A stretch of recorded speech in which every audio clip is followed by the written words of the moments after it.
इंसान को भगवान की दी हुई सबसे बड़ी भेंट, सबसे बड़ी देन है आज के 24 घंटे, जिन्हें हमसे कोई चुरा नहीं सकता, कोई हमसे छीन नहीं सकता। ये आज की पूंजी हमारी है, हमारे पास। बीता हुआ कल हमारे पास नहीं, आने वाला कल हमारे हाथ में नहीं। बस ये आज है एक गीली मट्टी की तरह, इसकी जो सूरत बनाना चाहते हो बना सकते हो, इसे जिस आकार में ढालना चाहते हो ढाल सकते हो। इसलिए आज की महान शक्ति को पहचानो और अपने हाथों से अपने आज को, अपने भविष्य को, अपने इतिहास को संवार लो।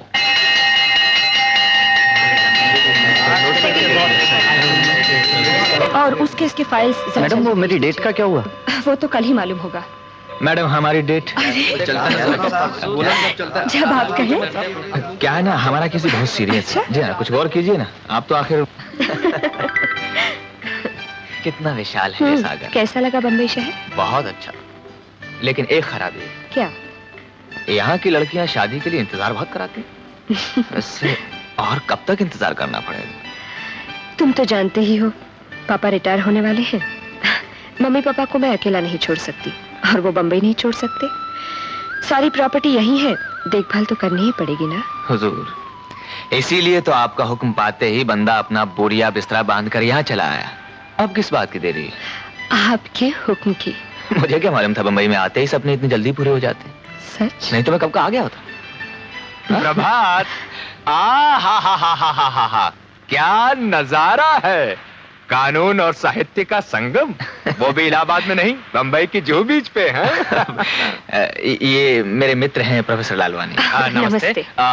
ये है मेरी बेटर हाफ शीला। आप हैं प्रोफेसर प्रभात कुमार, हमारे कॉलेज में हिंदी और संस्कृत पढ़ाते हैं। और आप कुमारी रजनी देशमुख, मशहूर जज देशमुख साहब की बेटी, खुद एक पब्लिक प्रोसिक्यूटर हैं। प्रभात जी का केस भी इन्हीं के पास है। क्यों भाई, ये आप लोगों की उम्र कैद कब पक्की हो रही है?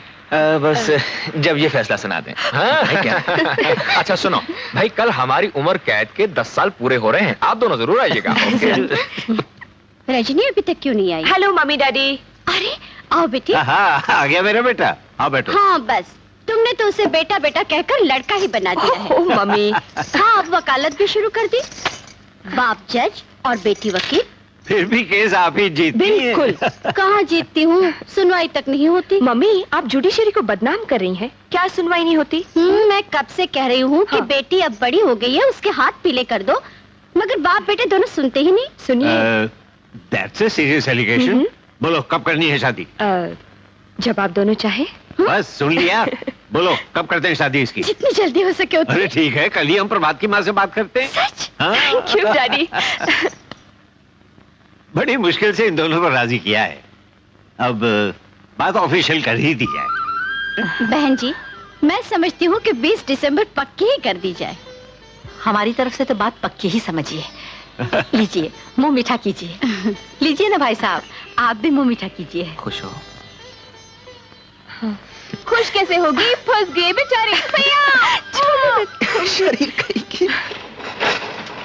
सुनते हो? सुनाइए। टाइम क्या हो गया है? 7:30 बजे। 7:30 बज गए?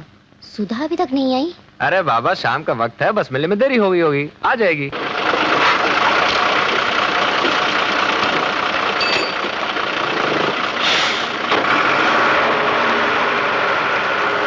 सुधा, चलो आज हमारे घर से होके चले। नहीं यार, अभी नहीं, क्योंकि दीदी और जीजाजी वेट कर रहे होंगे, फिर कभी आऊंगी। लेकिन तुम दोनों आ रही हो ना? हाँ। अरे हाँ, आज तुम्हारी दीदी की वेडिंग एनिवर्सरी है ना? हाँ। तो वो कैसे भूल सकते हैं, हम लोग जरूर आएंगे। हाँ प्लीज जरूर आना। Okay bye bye. Okay bye, see you.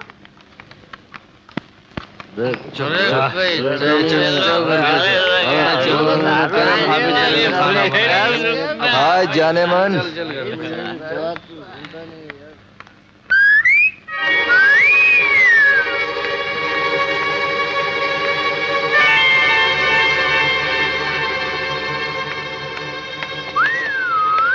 Oh no.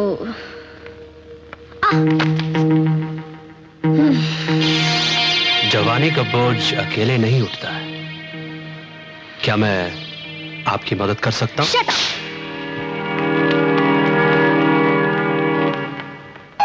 अरे मैं दुग्गल अभी आई। साहब, छोटे से काम नहीं बड़े से ही काम चलेगा। हाँ लीजिए लीजिए साहब। हाँ इतनी देर क्यों कर दी? हाँ बोलती नहीं। पता नहीं। हाँ हाँ जरा देखना तो सही, कमाल है इनका भी। तुम्हारी तो हो जाएगी, इसकी देख के दिखता नहीं क्या? सिर्फ माफ करो क्या? एक नहीं दो लड़की ऐसा लगाओ। चला मेरी बीवी राह देख रहे। जाने दो प्रभात। आजकल ये शहर भी क्या हुआ? चलिए सीधे से चलते हैं। चलो अब ठीक तो हो जाए। प्रभात प्लीज रिलैक्स। हाँ तो जगमोहन जी से कहना बलायती माल। मधु क्या कहना है जगमोहन जी से? जगमोहन जी से कहना बलायती माल बहुत कम है। अच्छा अच्छा। उनसे कहना जरा जल्दी भेजें, खासकर से ब्लैक डाक। लोग यहाँ आते हैं ब्लैक डाक मांगते हैं, रहे उनको लेना और उनसे कहना जल्दी माल भेजें। क्या? हाँ क्या दूँ समझ। ओ मेरा लोगवाचा। सुधा दरवाजा खोलना। जी दुग्गल साहब, 2-3 ड्रिंक से तो आपके दांत भी गीले नहीं होंगे। Cheers. Hi hi, how are you? जीजा जी। Hello Rajni ji, Hello. आइए आइए प्लीज कम। भाई कमाल करते हो प्रभात, कितनी देर लगा दी आने में। आओ ना आओ आओ। क्या हलवानी साहब, कैसे नरक में रह रहे हैं? इस शहर में भी और जगह नहीं। कमाल करते हो, ये बम्बई है, यहाँ रहने के लिए घर मिल जाए वही बहुत है। और फिर ये क्या गारंटी है कि जहाँ आप घर लेंगे वहाँ दूसरे दिन पड़ोस में दारू का अड्डा या धंधा नहीं शुरू हो जाएगा। भैया जी यहाँ आराम से रहने के लिए 3 बातों का ध्यान रखना पड़ता है। बुरा देखना नहीं, बुरा सुनना नहीं, लेकिन बुरा कर जरूर सकते हो। बहुत अच्छा। इसकी बुराई हो रही है, कम से कम आज के दिन तो अच्छी बातें कीजिए। भाई हम तो हमेशा ही अच्छी बातें करते आए हैं। मुबारकबाद तो दीजिए। मैं माफी चाहता हूँ भाई, शादी की सालगिरह मुबारक। No problem, it is never too late. Thank you. Prabhat, मैं तुम्हारे लिए एक छोटा ड्रिंक बना के लेके आऊँ। नहीं धन्यवाद, मैंने अभी शुरू नहीं किया। तो आज शुरू कर दीजिए, बड़ा अच्छा देना। कैंपा कोला में मिलाकर ले लीजिए। नहीं भाई, मैं मिलावट में विश्वास नहीं रखता, केवल कैंपा कोला मंगा दीजिए। अजी भाई ये सब फॉर्मेलिटी में। अरे भैया जी, सुना है आप बहुत अच्छे शायर भी हैं। जी साहब, आप शायरी नहीं गाते भी बहुत अच्छा है। शुक्रिया। नज्म और गीतों में तो उनका जवाब नहीं। हाँ भाई, आज दिन भी बहुत अच्छा है। हो जाए कोई अच्छा सा गीत। हाँ हाँ हो जाए हो जाए। बिल्कुल। अब रजनी जी आप ही सिफारिश कीजिए, हम तो उनका गाना सुनना चाहेंगे। सब कह रहे हैं तो सुना दीजिए ना एक अच्छा सा गाना। लो भाई, अब तो इनकार कर ही नहीं सकते, सुप्रीम कोर्ट से भी हुक्म हो गया है। जी हाँ। जी हाँ साहब, कानून कचहरी से तो हर कोई डरता है। इनकी आज्ञा शुरू। हाँ तो फिर हो जाए। Cheers.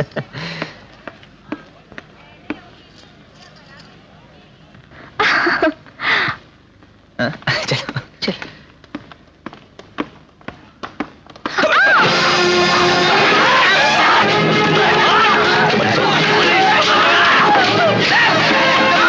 जल्दी से बैठ जाओ, तुम भी आओ।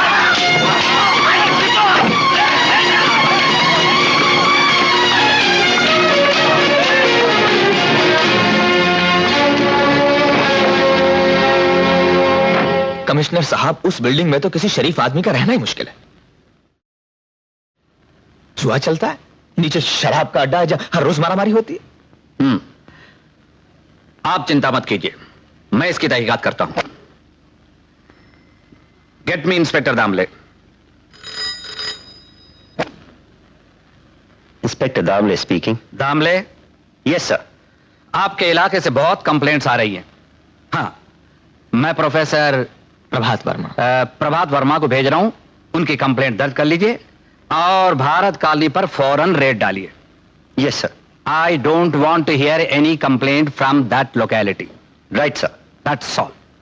ओके, धन्यवाद। हेलो। ओहो, इंस्पेक्टर साहब, दामले साहब। हाँ बोलिए। हमारा तो काम ही सेवा करना है महाराज। अच्छा, ओ आओ आओ। ओ वेलकम सलकम के लिए तैयार हैं। ओ आइए।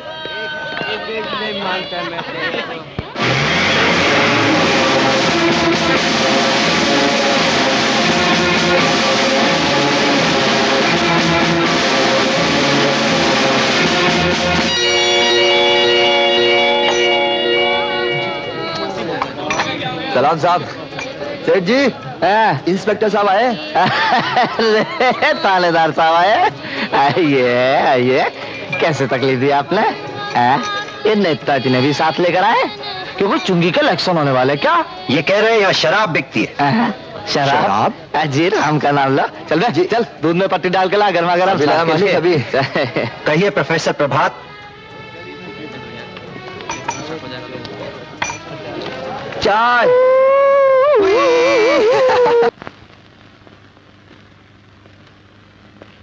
प्रभात, तुमने ये ठीक नहीं किया।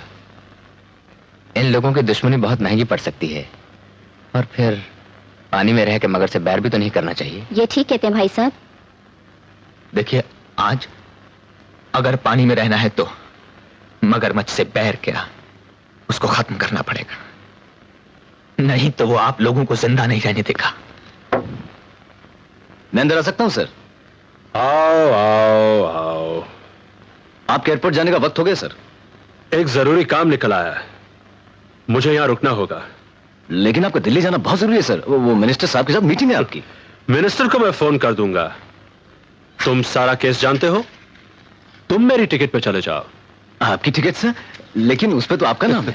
टिकट पे मेरा फोटो थोड़ी है। तुम जाओ, मुझे यहां किसी से मिलना है।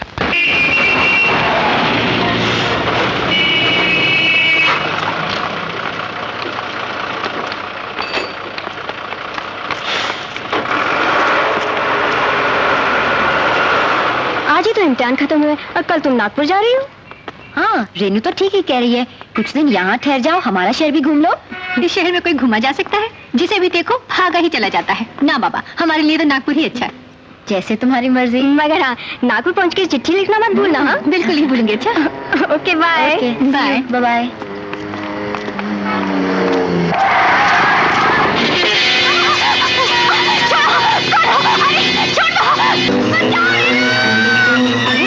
सुधा, ये सुधा की आवाज है। सुधा, सुधा, सुधा।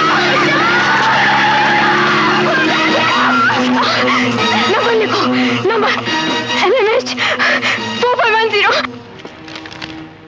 यही है वो गाड़ी का नंबर, लेकिन आप जल्दी कीजिए, न जाने वो मेरी बहन को कहाँ ले गए होंगे। ये वही इम्पोर्टेड गाड़ी वाला है जो हमारी कॉलोनी में आता है। वहीं पर उसने मेरी बहन को छेड़ा भी था। आप शांत रहिए, वो मिल जाएगी। लोग सड़क चलती लड़की को उठा के ले जाते हैं और आप कहते हैं शांत रहिए। प्रोफेसर प्रभात, शोर मचाने से कुछ नहीं होगा। आपने रिपोर्ट लिखा दी है, हम उसे ढूंढने की पूरी कोशिश करेंगे। क्या नंबर बताया था? नंबर आपके सामने पड़ा हुआ है, ये तो आपकी एफिशिएंसी। प्रोफेसर प्रभात, MMH 4510। ये रहा तुम्हारे थप्पड़ का जवाब।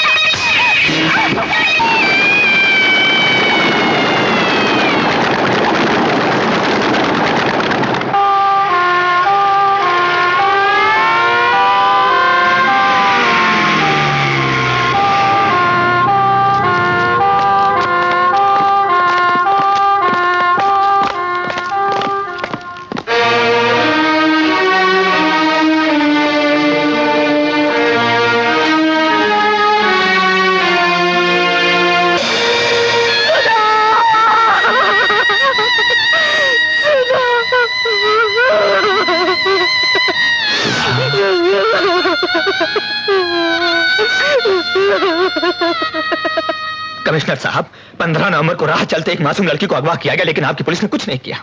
उसका बलात्कार किया गया, उसकी हत्या की गई, फिर भी आपकी पुलिस ने कुछ नहीं किया, और ना ही वो कुछ करेगी, क्योंकि मुलजिम एक मालदार आदमी का भतीजा है और आपके इंस्पेक्टर दामले उसके हाथों बिके हुए हैं। मिस्टर वर्मा, जानते हैं आप क्या कह रहे हैं? मैं ये कह रहा हूं कि सुधा अडवाणी का खून सुरेश ठाकुर ने किया है, मगर उसको कोई नहीं पकड़ेगा। मिस्टर प्रभात, अगर आपकी बात गलत निकली तो आपके खिलाफ कार्रवाई की जाएगी। अगर सही निकली तो?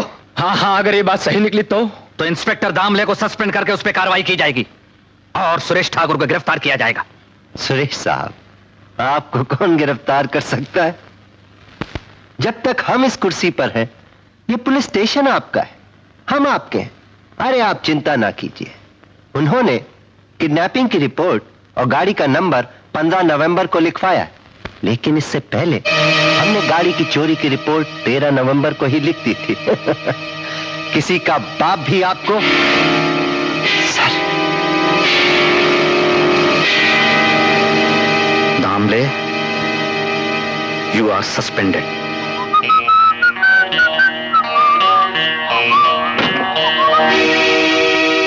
Mr. Suresh Thakur, you are under arrest for the murder of Sudha Advani.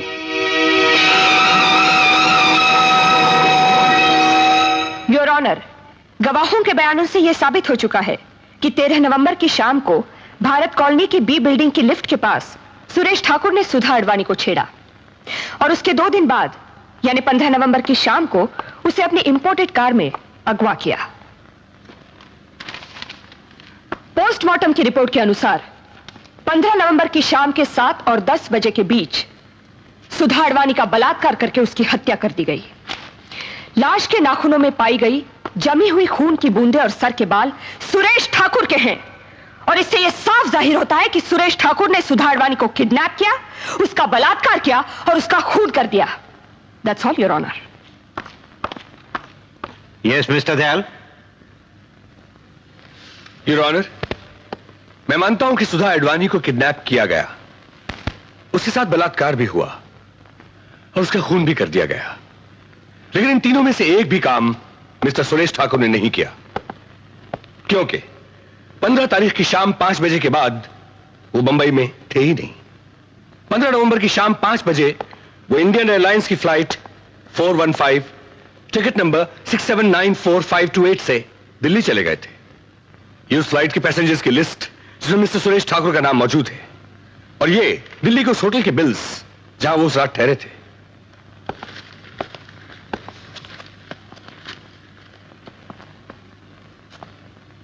Your honour, prosecutor साहिबा ने अब तक एक भी ऐसा गवाह पेश नहीं किया जिसने मिस्टर सुरेश ठाकुर को 15 नवंबर को 7 और 10 बजे के बीच में बंबई में देखा तक हो। लेकिन मैं एक ऐसा गवाह पेश करना चाहूंगा जो 15 नवंबर को 8 बजे बंबई से 1000 मील दूर दिल्ली में मिस्टर सुरेश ठाकुर के साथ थे, और वो है श्री कन्हैयालाल तोमर।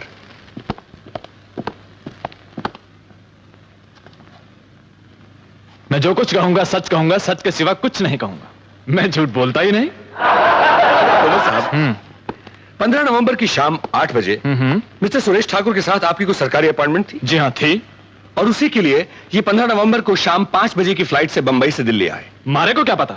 आपको पता नहीं? मारे को कैसे पता चलेगा कि 15 तारीख को सुरेश ने हवाई जहाज लिया, या 14 को राजधानी से आया, या फिर 13 को सड़क गाड़ी से गया?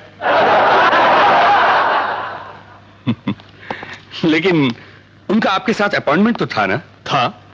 तो इस अपॉइंटमेंट के हिसाब से वो आपको दिल्ली में मिले? बिल्कुल मिले। कितने बजे? 8 बजे।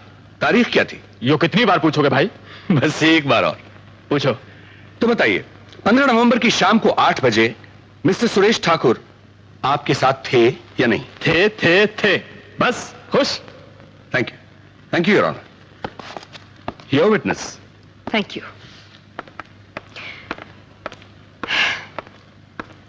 तो मैं भी आपसे कुछ पूछ लूं? हाँ, बोलो, क्या पूछना है? आपकी मीटिंग सुरेश ठाकुर से कहां हुई थी? बोला ना, दिल्ली में। दिल्ली में कहां? हमारे बंगले पे। ये तो सरकारी काम था, फिर आपने मीटिंग बंगले पर क्यों रखी? हो जी, हम ठहरे नेता लोग, जब चाहा मीटिंग कर ली। अगर आपसे मैं ये कहूं कि 15 नवंबर की शाम को सुरेश ठाकुर दिल्ली में थे ही नहीं, तो आप क्या कहेंगे? बोलिए। वो दिल्ली में था या नहीं, इससे मैंने कोई मतलब नहीं। वो मैंने मिला बस, और मन ने जो एक बार बोल दिया वो बोल दिया। मैं हूं मंत्री, और मंत्री कभी झूठ नहीं बोला है।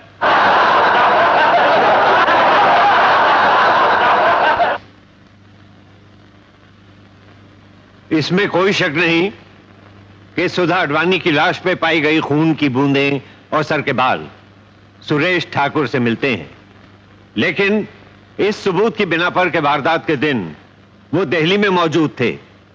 मैं सुरेश ठाकुर को बेनिफिट ऑफ डाउट देकर रिहा करता हूं।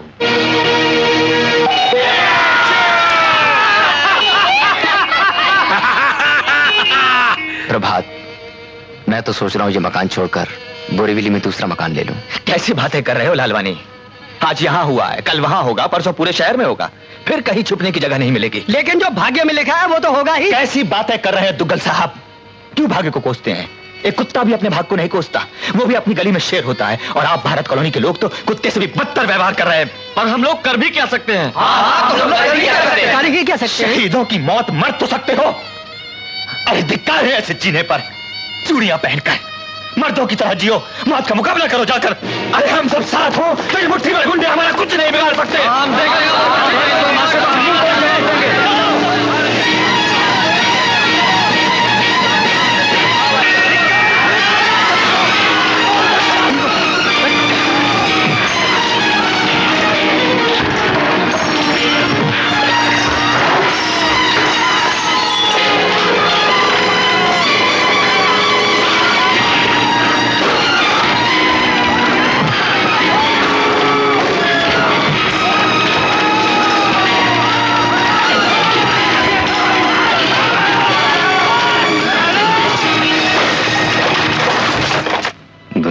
सबसे बड़ी ताकत है डर, भय, आतंक।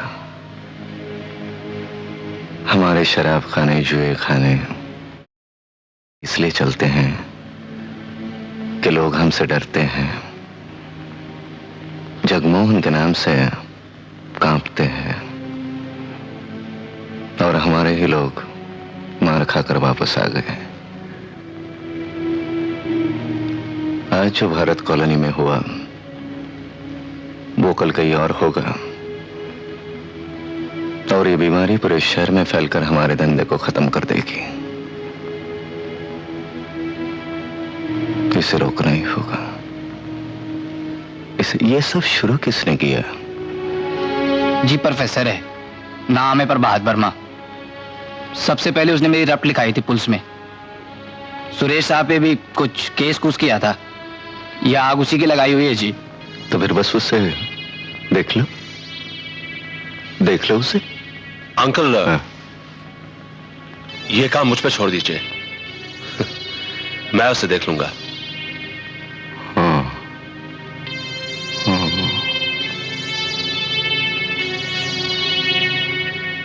देखो सुरेश, लड़ाई में दुश्मन को जान से मारना जरूरी नहीं है, जरूरी है उसकी लड़ने की हिम्मत को मारना, उसे तोड़ देना, और उसके अंदर एक ऐसा डर पैदा कर देना कि दोबारा हमारी तरफ वो नजर उठाकर देख ना सके। हैं? जाओ जाओ। जी।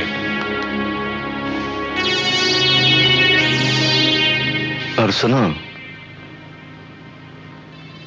कुछ भी करना लेकिन करते हुए पकड़े मत जाना।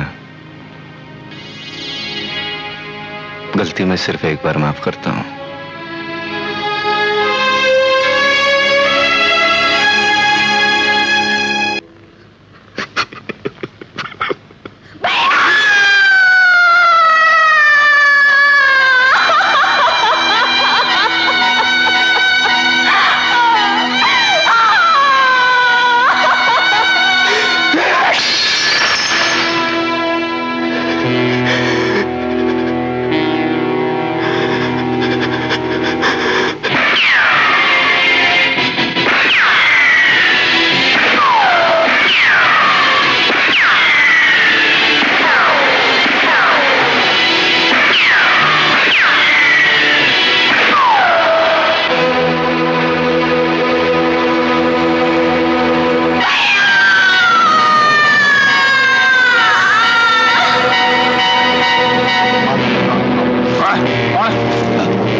भगवान,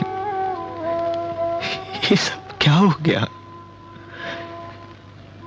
मैं यहां बच्चों को पढ़ाने आया था, उन्हें इस देश की सभ्यता सिखाने आया था और खुद ही अपनी सभ्यता भूल गया। इंसानियत को छोड़कर एक खूनी बन गया। काश मुझे भी उस दिन गुंडों ने मार दिया होता। कम से कम उससे ये पाप तो न होता।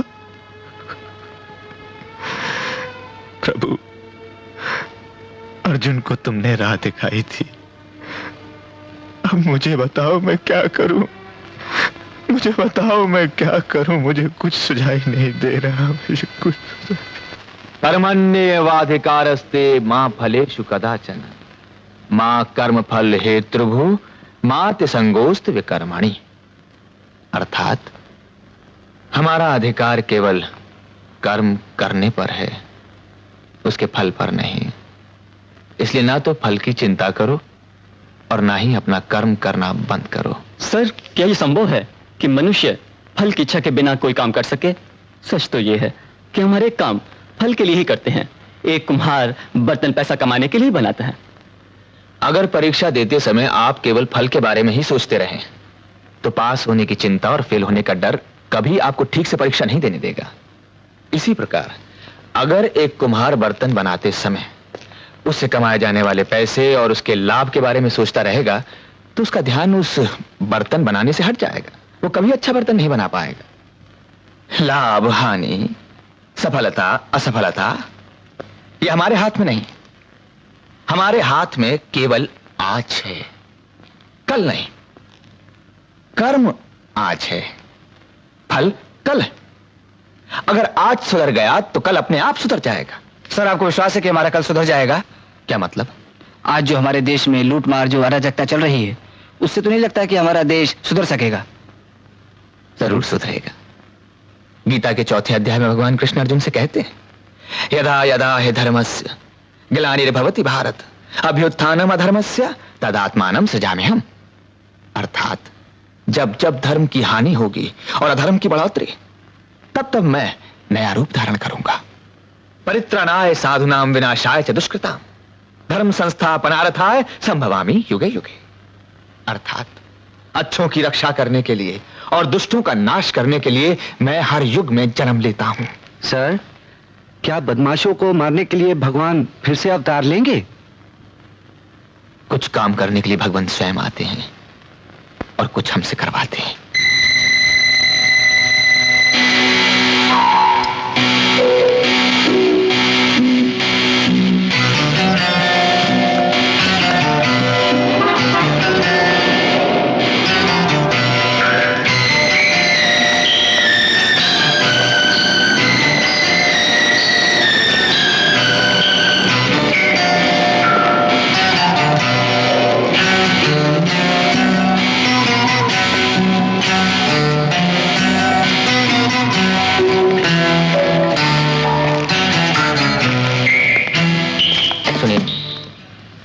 मुझे एक कमरा चाहिए। कितने दिन को? अभी तो 1 महीने के लिए। 1 महीने को? कहां से आया? दिल्ली से आया हूं, फिल्म राइटर बनने। फिल्म राइटर बनने को? फिर तो पूरा पैसा एडवांस में देना पड़ेगा। दूंगा, लेकिन मुझे कमरा बिल्कुल कोने में चाहिए और कोई डिस्टर्बेंस नहीं चाहिए। एकदम कोने में मिलेगा, मगर फोन के लिए कोई तेरे को बुलाने नहीं आएगा। हमें बंबई में कौन फोन करेगा? ठीक है, 30 रुपए के रोज से 900 रुपया होता है, तो पूरा एडवांस चाहिए। सरजो आया साहब। इसको एकदम कोने वाला कमरा दे दे। चलिए साहब। Thank you.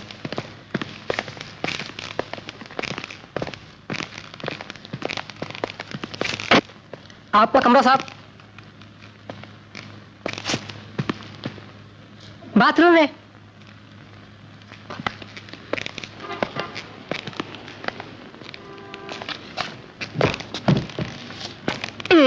उधर गार्डन है साहब। ये यहाँ क्या है? ये पीछे का रास्ता है, इससे आगे मेन रोड है, लेकिन कोई आता जाता नहीं है, सब कचरा पड़ा है, कचरा। ठीक है, तुम जाओ। सलाम साहब। कितनी बार सलाम करोगे? जाओ अपना काम करो, दोबारा डिस्टर्ब मत करना मुझे।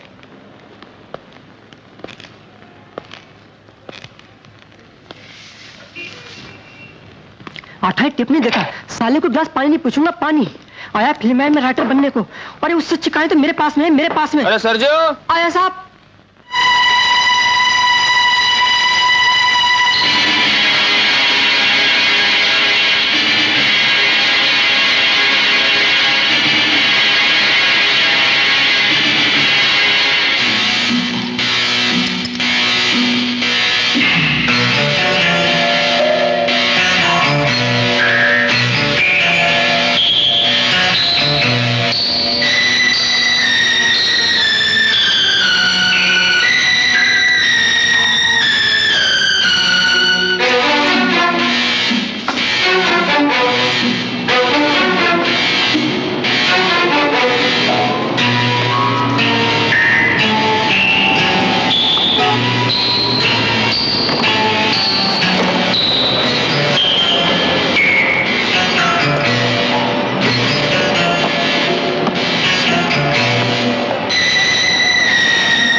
कुछ नहीं है, चल घर चलते हैं। चल घर चल चल।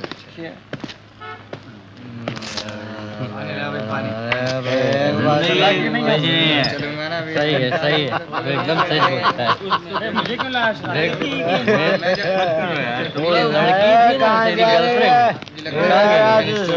क्या करता है?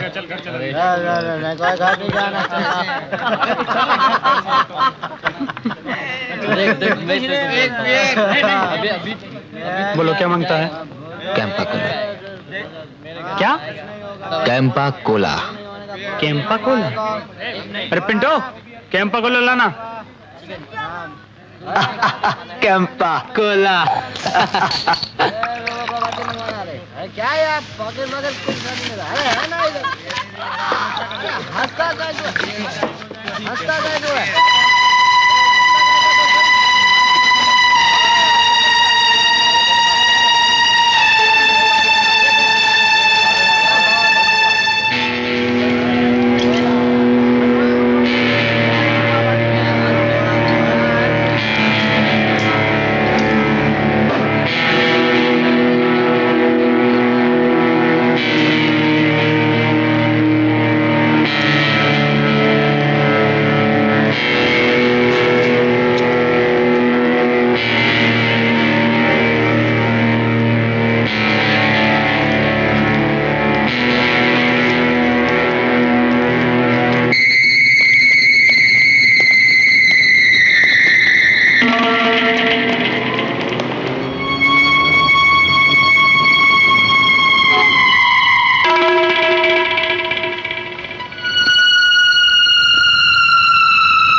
देखता क्या है टोपू? माल निकाल, माल माल निकाल। कम सुनाई देता है क्या?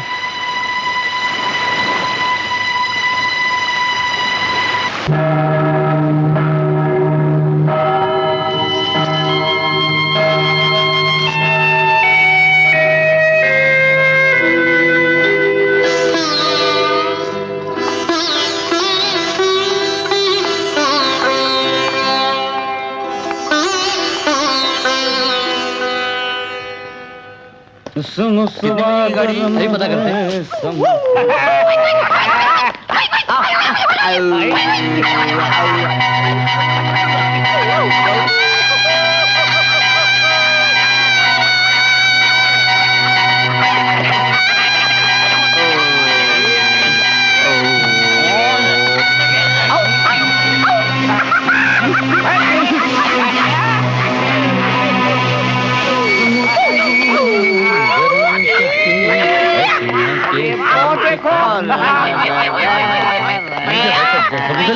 लीजिए लीजिए।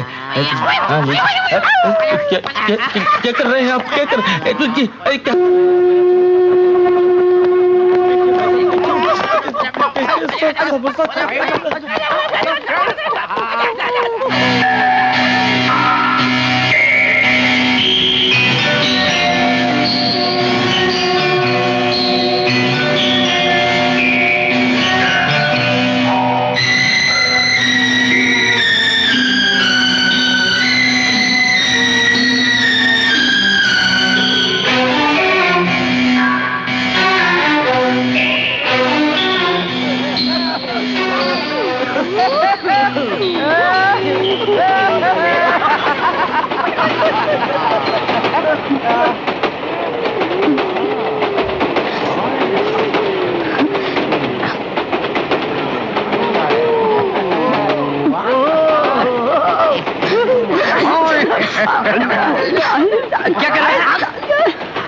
क्या बदतमीजी है ये? क्या कर रहे हो आप लोग? क्या तेरी है?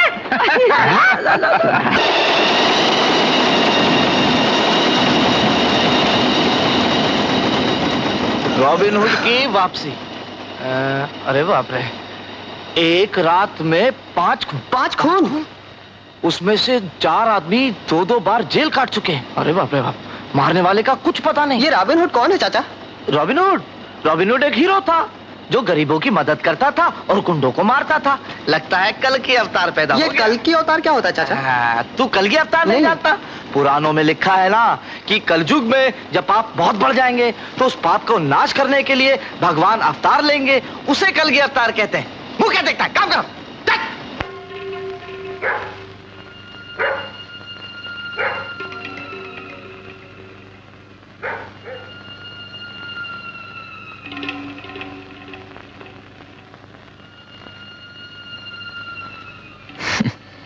भगवान ही जाने इस देश को क्या हो गया है, जहां लोग एक खूनी को रॉबिन हुड कहते हैं, दूसरों की जान लेने वाले को हीरो बना देते हैं। उन्हें कैसे बताऊं कि मैं हीरो नहीं हूं, मैं तो एक उजड़ी बहन का भाई हूं, एक बिन मां का बेटा हूं। मैं तो खुद ही एक दुखी आदमी हूं जो एक गोली चलाता है और 10 बार खुद मरता है।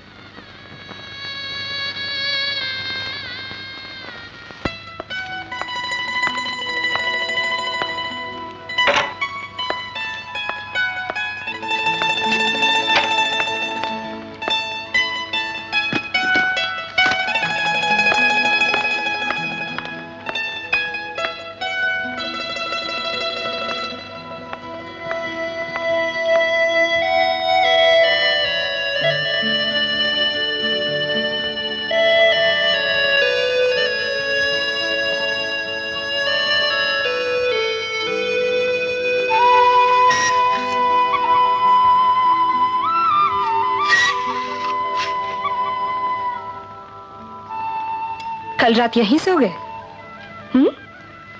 कॉलेज नहीं जाना है? तुम्हें मालूम है कल रात किसी ने 5 गुंडों का खून कर दिया? मालूम। तुम्हें कैसे मालूम? अखबार पढ़ के फिर सो गए? पढ़ के सो गया था।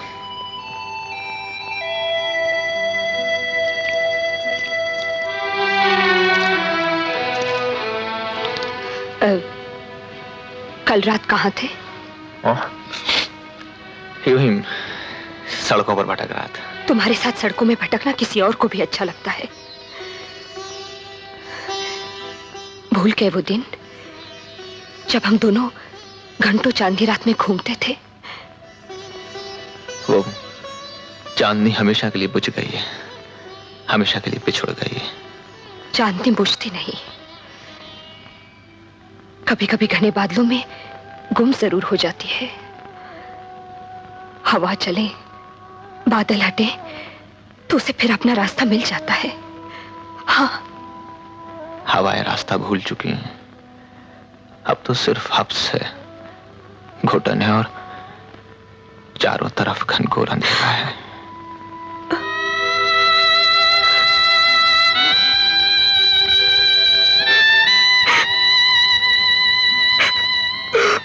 मुझे माफ कर दो रजनी, साधु की चीखें मुझे सोने नहीं देती। तो मैं कैसे बताऊं कि मेरी जिंदगी वीरान हो चुकी है। अब इसका कोई मकसद नहीं रहा। प्यार करूं भी तो किस दिल से? दिल में तो संघर्ष है और आंखों में तलाश। बस मरने वालों की रूह की शांति के लिए कुछ उधार चुकाना चाहता हूं। मुनीम जी। आया सेठ जी।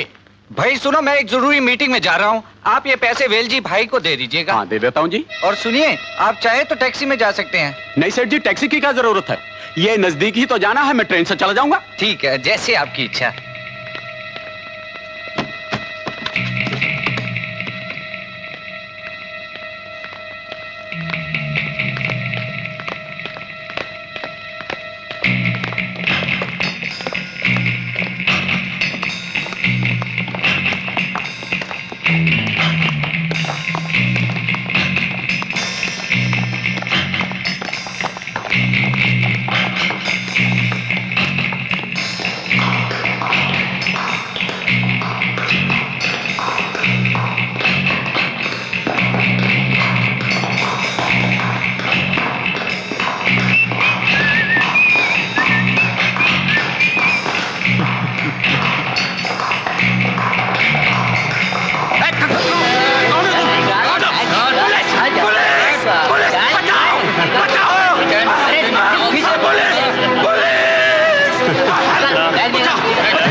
मेरा बैग।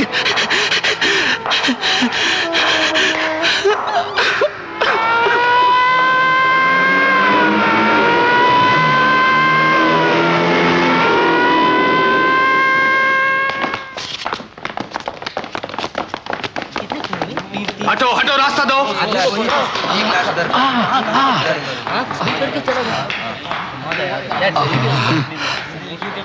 वो कौन था, किधर गया? बोलो। कुछ पता नहीं इंस्पेक्टर साहब, इन लोगों ने मुझे इतना मारा कि मैं बेहोश हो गया, और जब आंख खुली तो ये बैग मेरे पास पड़ा हुआ था और ये लोग मरे पड़े थे, और मैं कुछ नहीं जानता, कुछ नहीं जानता। साहब, तीनों गुंडे लगते हैं। ये शायद रॉबिन हुड का ही काम लगता है। Robin Hood kills 3 more gundas. The city last night, caught in the grip of a severe crime wave, took a sigh of relief when the mysterious Robin Hood killed 3 more criminals, whom he caught in the act of committing crime. आइए professor. अरे प्रभात, आज की headlines पढ़ी तुमने? Robin hood ने 3 और गुंडों को मार दिया है। सब के सब जेल काट के आए थे। लगता है वो गुंडों के पीछे पड़ चुका है। अरे भाई, वो उनको गिन गिन के मार रहा है। वाह, क्या अच्छी खबर लाए हो। रात को गुंडों ने घर से निकलना बंद कर दिया और शरीफ आदमी आसानी से घूम रहे सड़कों पर। वाह वाह, क्या कलयुग आया। रोज हमारे 2-3 आदमी मारे जा रहे हैं और एक आदमी को मार नहीं सकते तुम लोग। किसे मारे सर? पता नहीं, वो भूत की तरह किधर से आता है और किधर चला जाता है। मुझे ही कुछ करना पड़ेगा। जरा मिनिस्टर साहब को फोन लगाना। रात को घर से निकलना बंद कर दिया। हेलो सर, आपका फोन। हेलो, ये जगमोहन दास जी। कहिए मंत्री जी, कैसे हैं आप? ठीक हूँ, फरमाइए। ये आपके राज में क्या चल रहा है मंत्री जी? एक खूनी रोज 2-3 खून कर रहा है और आपकी पुलिस उसे पकड़ नहीं पा रही। नहीं, कहते हैं बंबई की पुलिस बड़ी काबिल है, उसके बावजूद भी नहीं पकड़ पा रही, या पकड़ना नहीं चाहती? नहीं, मजाक कर रहा। जो भी कुछ करना है जल्दी कीजिए, बड़ी बदनामी हो रही है। घबराइए मत, अभी फोन कर देता हूँ पुलिस कमिश्नर को। No, it's all right, it's all right. Please get me the police commissioner. Don't worry sir, मैं अपने सबसे होशियार आदमी को इस काम पे लगा दूंगा। He is inspector Shafi.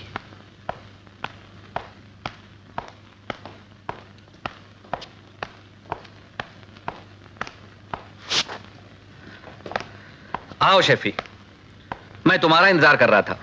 बैठो। शुक्रिया साहब, आपने हुक्म किया और हम हाजिर हो गए। लेकिन आपकी बात समझ में नहीं आई। क्यों? बैठे बिठाए आपको रॉबिन हुड पकड़ने की क्या सोचे साहब? वो तो अच्छा काम कर रहा है, हमारा काम कर रहा है, पुलिस का काम कर रहा है, करने दो उसे। वो काम करेगा, हम चाय पीते। मूंगफली खाएंगे आप? तुम ही खाओ। सेठ साहब, जो काम आप पिछले 25 साल में नहीं कर पाए, इसने 10 दिन में कर दिखाया।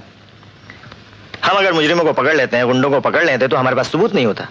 सबूत होता है तो कोई गुंडे का बाप ऊपर से पैदा हो जाता है, जो ऊपर से सिफारिश लेकर आता है।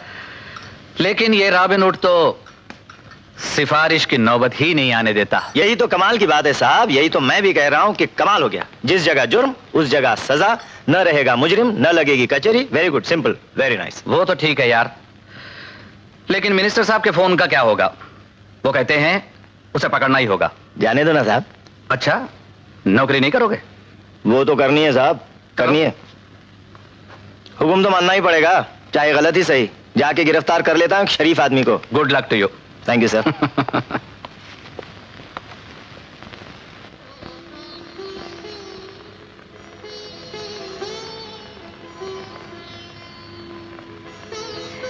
चाय।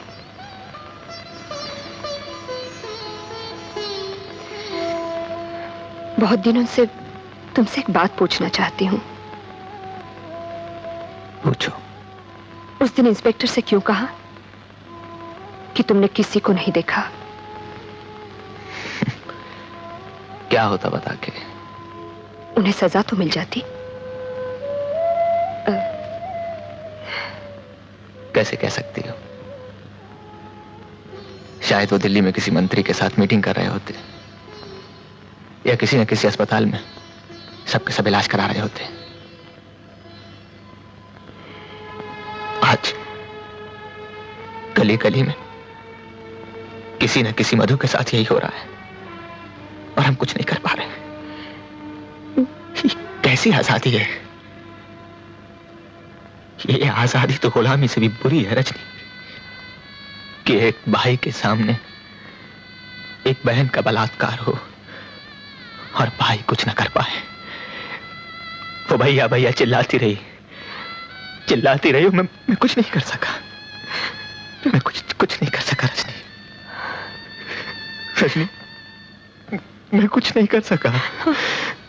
चिल्लाती रही, मैं कुछ नहीं कर सका। रजनी चिल्लाती रही, मैं कुछ नहीं कर सका, मैं कुछ नहीं कर सका, मैं कुछ नहीं कर सका। मैंने आप लोगों को इसलिए बुलाया है, आपके एरिया में रॉबिन हुड के नाम से जितने भी खून हुए हैं, मुझे उसकी कंप्लीट रिपोर्ट चाहिए। नंबर 1, मरने वालों के नाम, उनके पते, उनका पिछला रिकॉर्ड, किसी जुर्म में कभी पकड़े गए थे या नहीं, और अगर पकड़े गए थे तो सजा हुई थी या नहीं हुई। एंड नंबर 2, ये जितने भी खून हुए एक ही पिस्तौल से हुए। क्या आपके पास ऐसी रिपोर्ट है कि इसी पिस्तौल से दूसरे खून हुए हैं? हुआ था सर। किसका? भारत कॉलोनी के कृष्ण खन्ना का सर। कब हुआ था? इन सब खूनों के तकरीबन 1 हफ्ता पहले सर। हाँ। वीरकर, मुझे उसकी फाइल चाहिए। मिल जाएगी सर, जल्द से जल्द, इससे पहले कि वो दूसरा खून कर बैठे। Right sir.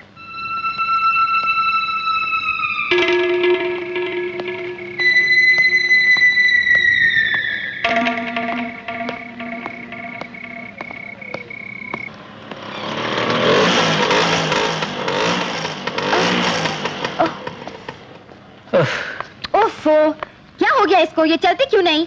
तुमको कितनी बार बोला है कि सेकंड हैंड चीजें खरीदना बंद करो, लेकिन तुम हो कि जो चीज देखी वो उसी वक्त मांगता है। अब लगाओ धक्का इसको। अरे बीवी, तुम सेकंड हैंड की बात कर रही हो? आजकल तो नई स्कूटर का भी कोई भरोसा नहीं। ये तुम परेड करना बंद कर दो, इतनी रात में कोई रुकने वाला नहीं। रुकती नहीं, आजकल के टैक्सी तो ऐसे ही होते हैं।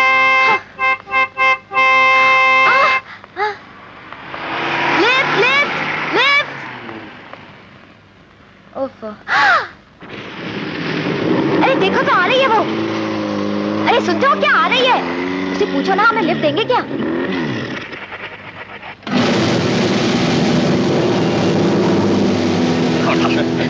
आगे मत बढ़ना।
भगवान की दया से घाव ज्यादा गहरा नहीं है।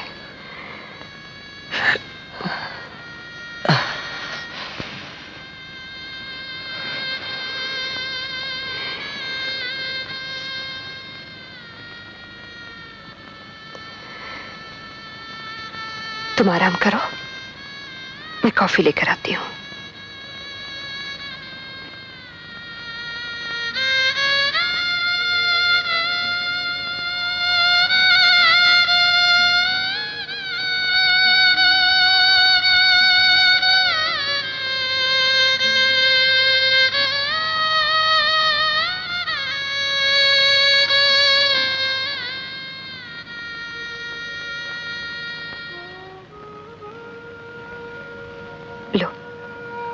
अपने लिए नहीं बनाई? तुम्हारे इंतजार में 2 बार पी चुकी हूं, तुम पी लो। आधी आधी बांट लेते हैं। जो बांटने की चीजें हैं वो तो बांटते नहीं। क्या? जिंदगी, दर्द, राज। राज तो अब तुम जान ही गई हो। जिंदगी मेरी कब की खत्म हो चुकी है, और दर्द उसी के सहारे तो जी रहा हूं, उसी की ताकत से लड़ रहा हूं। वो भी बांट लूंगा तो ना जी पाऊंगा ना लड़ पाऊंगा, और ये लड़ाई अभी मैं बंद नहीं करना चाहता रजनी। इस लड़ाई का अंत जानते हो ना? इसीलिए तो कहता हूं कि अपने लिए एक नया रास्ता, नई मंजिल देख लो, क्योंकि मैं जिस रास्ते पर चल रहा हूं वो सिर्फ मौत की तरफ जाता है। तुम मेरी जिंदगी हो। जिंदगी और मौत कभी नहीं मिलते। रजनी के मायने जानते हो ना? रात जो सिर्फ प्रभात के लिए जीती है और प्रभात के लिए मरती है। मुझसे अपना दर्द नहीं बांटते तो ना बांटो, लेकिन मुझसे मेरी मंजिल तो न छीनो, प्लीज।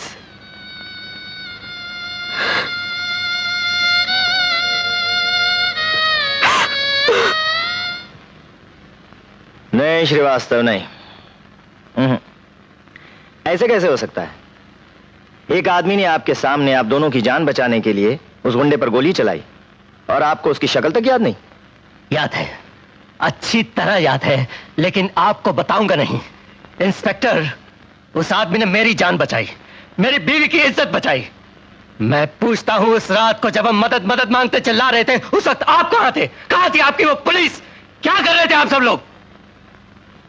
देखिए, आप मुझे समझने की कोशिश कीजिए। वो जो भी है, खूनी है, हत्यारा है, और एक खूनी को बचाना, उसका नाम छुपाना गैर कानूनी है। अच्छा, यही होगा, आप मुझे उसका नाम और हुलिया बता दें। तुमको उसका नाम मांगता, उसका शक्ल मांगता, उसका फोटोग्राफ मांगता? कम विथ मी, हम तुमको बताएगा। कम, हाँ बोला कम। आइए देखिए इसे, यही है वो, कर लीजिए गिरफ्तार। This is your man, arrest him and be happy, just be happy. मजाक कर रही हैं आप मुझसे? मजाक तो आप कर रहे हैं साहब। क्या समझते हैं आप, जिस आदमी ने भगवान की तरह आकर हमारी रक्षा की, उसे हम पुलिस के हवाले कर देंगे? भूल जाइए साहब, हम अपनी जान दे देंगे, लेकिन उसके बारे में कुछ नहीं कहेंगे, कुछ नहीं, हरगिज नहीं। किशन खन्ना की कंप्लेंट प्रोफेसर प्रभात वर्मा ने की। जी। पेरीरकर जी, ये प्रोफेसर प्रभात वर्मा कौन है? सर, आपको याद नहीं, जिसकी मां का खून हुआ था और उसकी बहन का मास रेप हुआ था, लेकिन अभी तक कोई पकड़ा नहीं गया सर। मास रेप? जी। कब हुआ था ये रेप? 9 दिसंबर सर। और किशन खन्ना का खून 10 दिसंबर को हुआ था, राइट? Right sir. उसी रिवॉल्वर से जिससे रॉबिनहुड खून करता है। Yes sir. Virkar sir, Prabhat Verma पर नजर रखी जाए।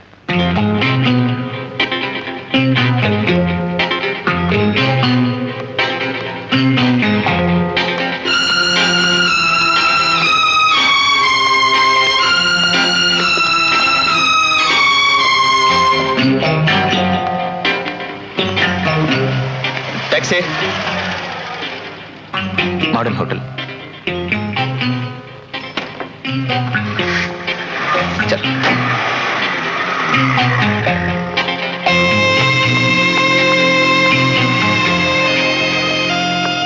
पुलिस, उस टैक्सी का पीछा करो।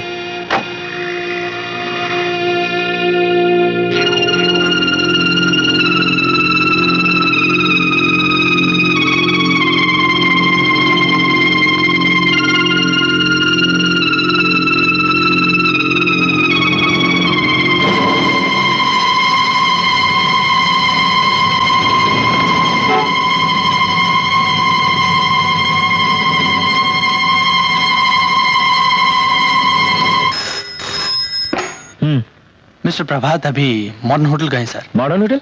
Yes sir. कौन सा कमरा? जी वो पता नहीं। तुम पता लगा के रखो, मैं अभी आया। राइट।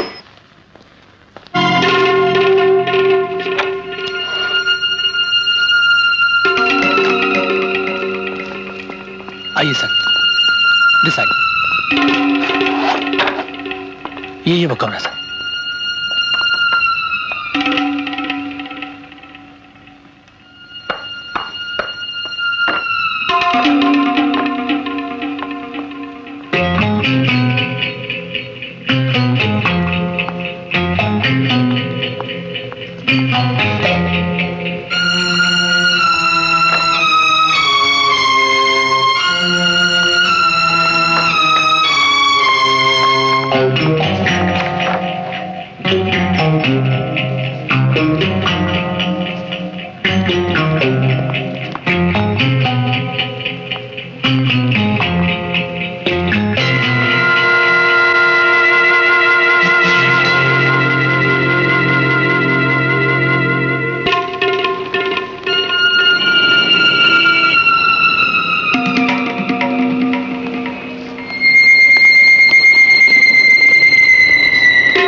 कार्यक्रम के समाप्त होने के बाद राष्ट्रपति महोदय वायुसेना के विशेष विमान द्वारा राजधानी के लिए रवाना हो गए।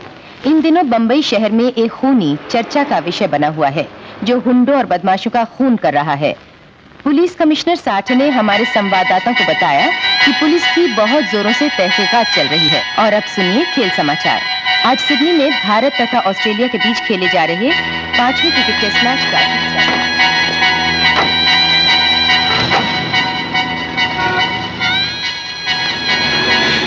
टैक्सी, उस कार के पीछे चलो।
It's okay.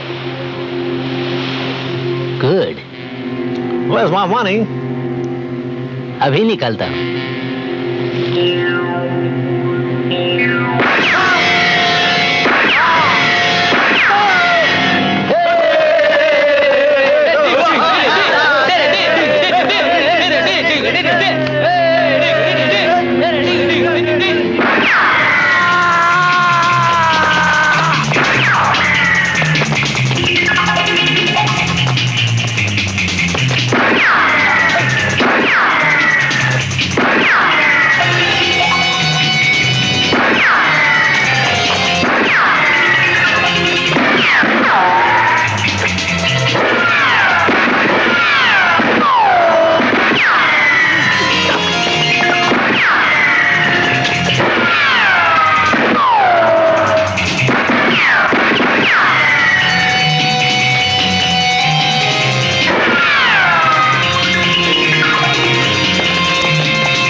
तुमने वो लिस्ट देखी?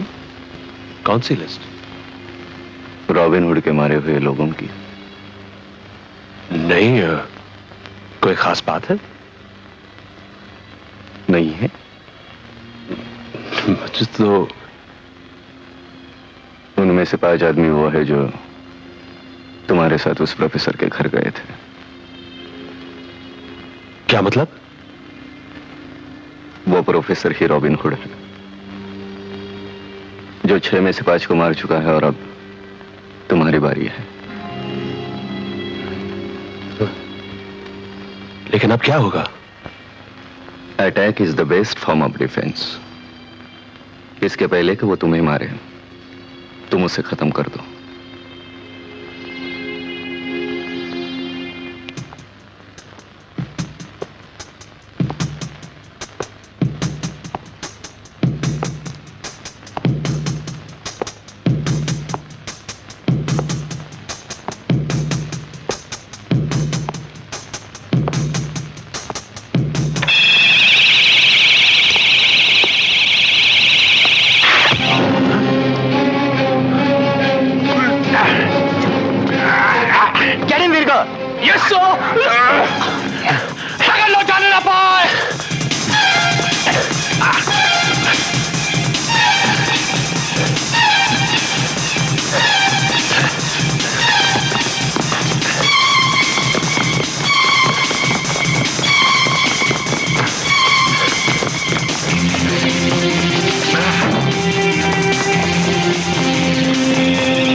ज्यादा चालाकी नहीं बस।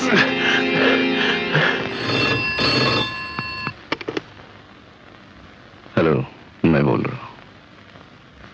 हाँ मंत्री जी, हमारा सुरेश पकड़ा गया। ठीक है, आप अस्पताल में डलवा दीजिए। डॉक्टर कपाड़िया से मैं बात कर लूंगा, बाकी का मैं संभाल लूंगा। फिक्र मत करना, मैंने सब इंतजाम कर दिया है। डॉक्टर दरवाजे के पास जाके खड़े रहो, किसी को अंदर मत आने देना। डॉक्टर कपाड़िया ने सर्टिफाई कर दिया है कि तुम्हें पागलपन के दौरे पड़ते हैं, नींद में चलने की बीमारी है, और उस वक्त तुम्हें पता नहीं होता कि तुम क्या कर रहे हो, कहां हो। उस दिन भी यही हुआ, और इसीलिए यहां साइकेट्रिक वार्ड में हो। सोचा था आपकी बार तो फंस ही गए, बचना मुश्किल होगा। मैंने हारना नहीं सीखा।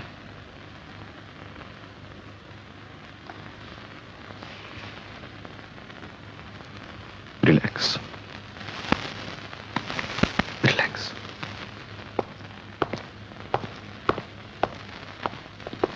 डॉक्टर राव 11 बजे के बाद ड्यूटी में मिलते हैं। लेकिन उसके लिए इंस्पेक्टर साहब की परमिशन की जरूरत है। हाँ ठीक है।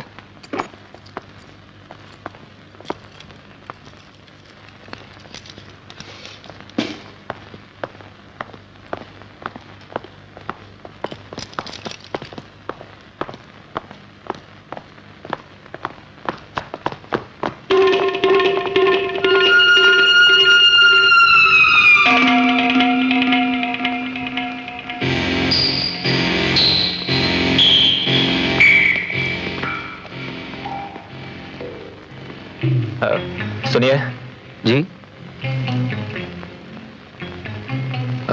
ये मिस्टर सुरेश ठाकुर का कमरा यही है ना? जी हाँ। मुझे इसका चेकअप करना है। आप डॉक्टर कपाडिया तो नहीं साहब? हाँ।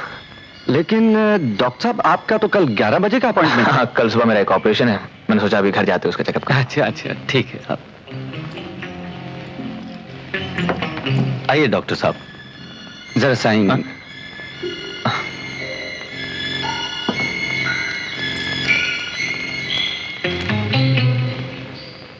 Thank you. ये जो आदमी क्या है, ये कौन था? आप जानते नहीं साहब, जगमोहन बहुत बड़ा स्मगलर है, सुरेश ठाकुर का चाचा।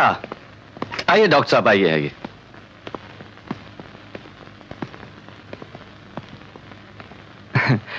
डॉक्टर साहब, ये नई मशीन गवर्नमेंट ने पागलों को शॉक ट्रीटमेंट देने के लिए मंगवाई है।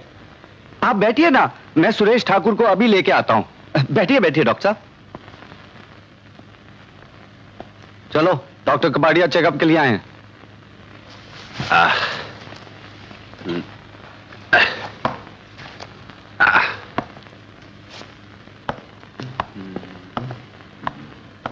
चलो बैठो। अरे बैठता हूं। साहब, हमारी जरूरत तो नहीं है? नहीं। जी साहब।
इसने मेरी बहन का बलात्कार किया था, मेरी मां का खून। मैं जानता हूं, पेपर में पढ़ा था। मैं तुम्हें 3 मिनट का वक्त देता हूं, उसके बाद अलार्म बजाऊंगा। वक्त बर्बाद मत करो, पीछे का रास्ता उधर से है।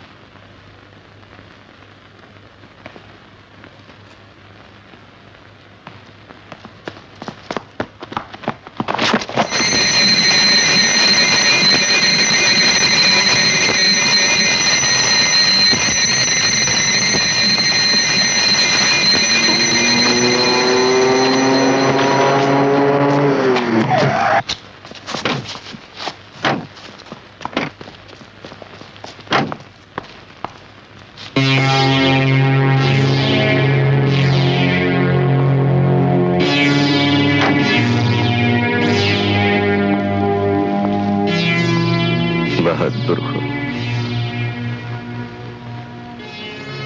वाकई बहुत बहादुर हो।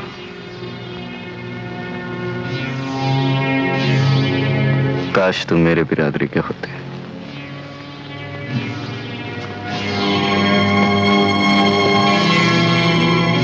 बहादुर हो, लेकिन मैं तुम्हें मौत के सिवा और कुछ दे नहीं सकता।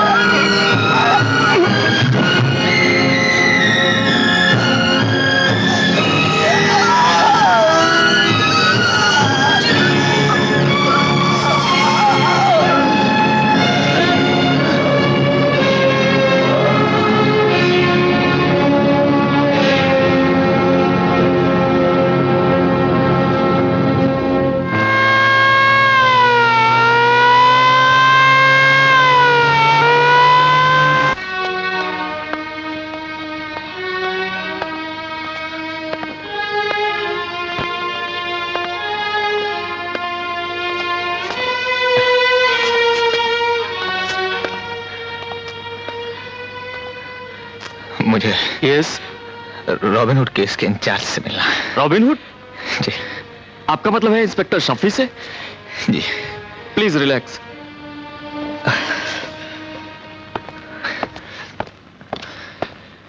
Sanjay, get inspector Shafi.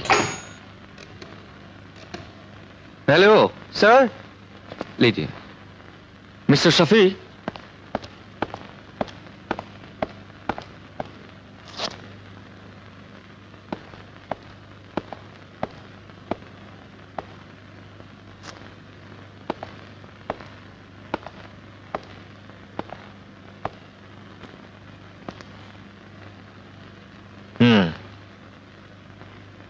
आप मुझसे मिलना चाहते थे?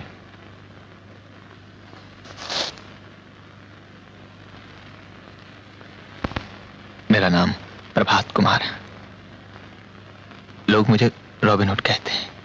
जानता हूं मैं आपको। तब आपने मुझे अभी तक गिरफ्तार क्यों नहीं किया? गिरफ्तार? हाँ।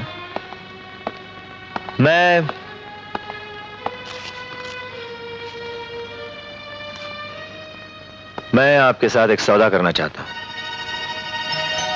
सौदा? क्या?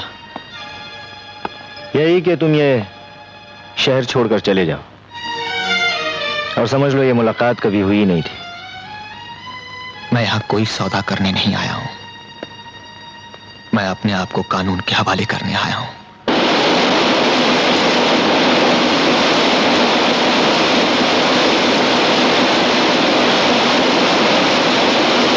तुमने अपने बचाव के लिए वकील करने से इनकार क्यों किया? रजनी, मैं ये मुकदमा नहीं लड़ना चाहता। सच्चाई है कि मैंने वही किया जो मैं करना चाहता था। मुझे कोई पछतावा नहीं है। मैं नहीं चाहता कि मेरी जिंदगी के लिए कोई भी लड़े। प्रभात, मैं कोई नहीं हूं। मैं रजनी हूं, तुम्हारी जिंदगी, और तुम मेरी जिंदगी हो। हमारी जिंदगी का फैसला तुम अकेले नहीं कर सकते। मैं ये मुकदमा लड़ूंगी। तुम मुझसे ये हक नहीं छीन सकते। I will fight for your life.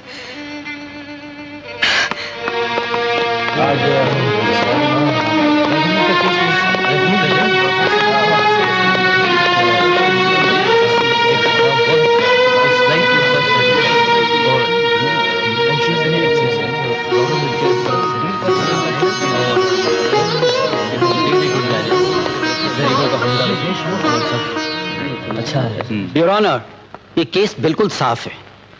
देखने में सीधा साधा लगने वाला प्रोफेसर प्रभात कुमार वर्मा दरअसल एक बहुत खतरनाक आदमी है।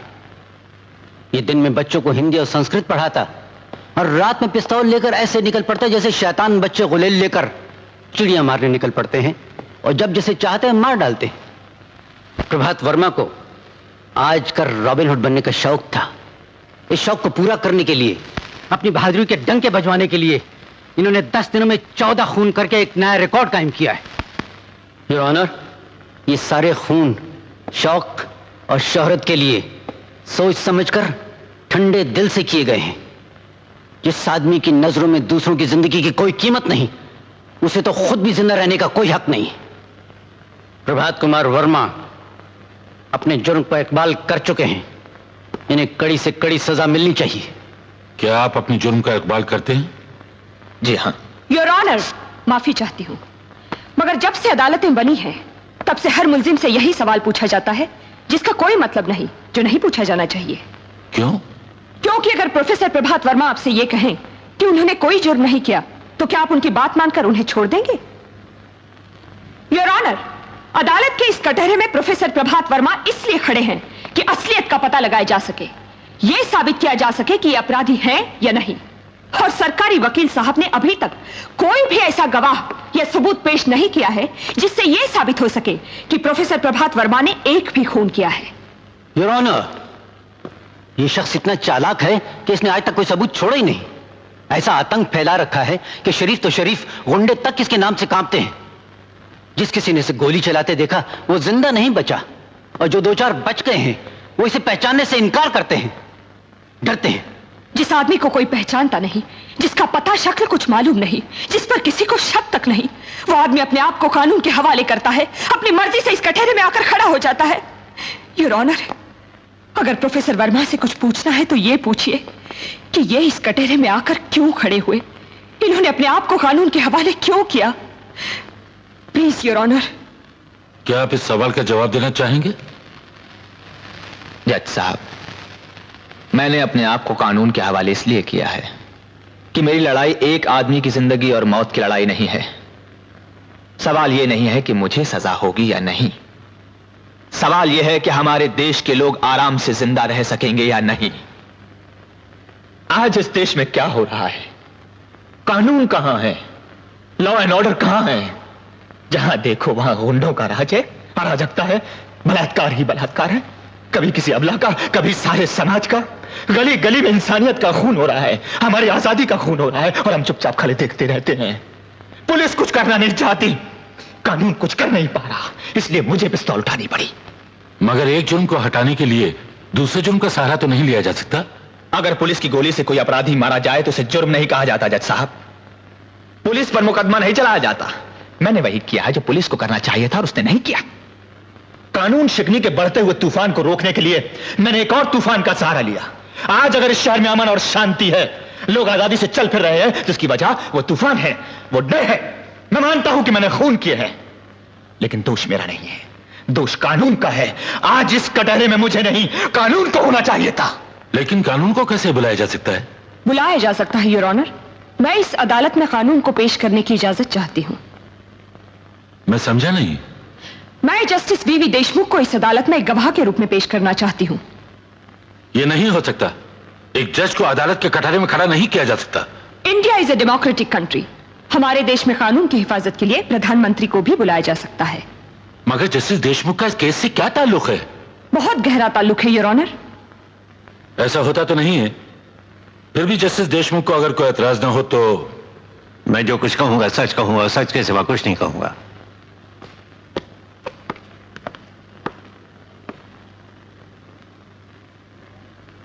जस्टिस देशमुख, आपको पिछले नवंबर की 20 तारीख याद है? क्या हुआ था उस दिन? उस दिन आपकी अदालत में एक बलात्कार और खून का केस आया था। ऐसे केस तो रोज आते हैं, उसमें याद रखने की क्या बात है? बात यह थी कि मुलजिम सुरेश ठाकुर एक अमीर आदमी का भतीजा था और उसकी गवाही देने दिल्ली से एक मंत्री महोदय तशरीफ लाए थे, याद है? हाँ, याद आ गया। तो आपको यह भी याद होगा कि आपने उसे बाइज्जत छोड़ दिया था। याद है। पूछ सकती हूं क्यों? मैं सवाल का जवाब देने से इनकार करता हूं। किसी जज से उसके दिए हुए फैसले पर सवाल नहीं किया जा सकता। I am sorry your honour, लेकिन मैं ये तो पूछ सकती हूँ कि क्या सुरेश ठाकुर को सिर्फ इसलिए छोड़ दिया गया था कि उसकी गवाही एक मंत्री ने दी थी? मिस देशमुख। योर ऑनर, मैं तो सिर्फ वही कह रही हूँ जो इस केस की प्रोसीडिंग्स में लिखा है। ये रही उसकी रिपोर्ट। इस रिपोर्ट में यह साफ लिखा है कि लाश के नाखूनों में सुरेश ठाकुर के बाल और खून की बूंदें पाई गई। लीजिए। क्या मैं पूछ सकती हूं जस्टिस देशमुख कि इस बात पर ध्यान क्यों नहीं दिया गया? मैं एक बार पहले भी आपसे कह चुका हूं मिस देशमुख कि जज के दिए हुए फैसले पर बहस नहीं की जा सकती। मैं बहस कहां कर रही हूं योर ऑनर, मैं सिर्फ ये कह रही हूं कि खून और बाल वाली बात सच है या नहीं। खून और बालों वाली बात सच हो या ना हो, लेकिन एक मंत्री ने इस बात की गवाही दी थी कि वारदात के दिन सुरेश ठाकुर उनके साथ दिल्ली में था। दिल्ली जाना और मंत्री की गवाही बनाई जा सकती है, लेकिन खून और बाल नहीं। एक जिंदा आदमी झूठ बोल सकता है, लेकिन मुर्दे झूठ नहीं बोलते। योर ऑनर, उस लड़की की लाश पुकार पुकार कर कह रही थी कि सुरेश ठाकुर ने उसका बलात्कार किया है, उसकी हत्या की है, लेकिन उसके बाद भी उस लाश के सच को नजरअंदाज कर एक मंत्री के झूठ को सच मान लिया गया। क्या वजह थी उसकी? मैं पूछ सकती हूँ क्यों? I strongly object to this, Your Honor. मैं किसी को भी अपनी ईमानदारी पर शक करने की इजाजत नहीं देता। You must withdraw the allegation. Your Honor, मैंने किसी पर कोई आरोप नहीं लगाया है। मैंने वही कहा है जो सच है, और सच यह है कि सुरेश ठाकुर ने सुधा अडवाणी का बलात्कार किया, उसका खून किया, और उसकी लाश पर इस बात के सबूत भी पाए गए, लेकिन उसके बाद भी उसे छोड़ दिया गया। जस्टिस देशमुख, पिछले नवंबर की 20 तारीख को आपने एक अपराधी को बाइज्जत छोड़कर इंसाफ को सजा दी थी, उसे फांसी के फंदे पर लटका दिया था। Miss Deshmukh, this is contempt of court. आप चाहे मुझे भी फांसी के फंदे पर लटका दीजिए, लेकिन आज मैं ये पूछने से बाज नहीं आऊंगी कि उस दिन आपने गलत इंसाफ क्यों किया, क्या कारण था उसका। Stop it now. Justice Deshmukh, उस दिन जब आपने फैसला सुनाया था, आप एक जज थे, कानून और उसके कायदे में जकड़े हुए थे, कानून की रक्षा करना आपका फर्ज था। लेकिन आज आप पर कोई बंधन नहीं, कोई पाबंदी नहीं। आज आपने गीता पर हाथ रखकर सिर्फ सच बोलने की कसम खाई है। आज ये गीता आपकी आत्मा से पूछ रही है कि उस दिन कानून की रक्षा करते करते कहीं इंसाफ का खून तो नहीं हो गया था? उस दिन आपके दिल में कानून और इंसाफ के बीच कहीं महाभारत तो नहीं चल रहा था? बोलिए।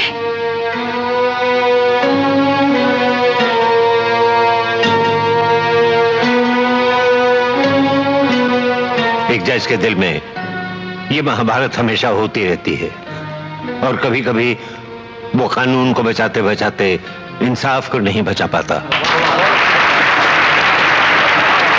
Order, order.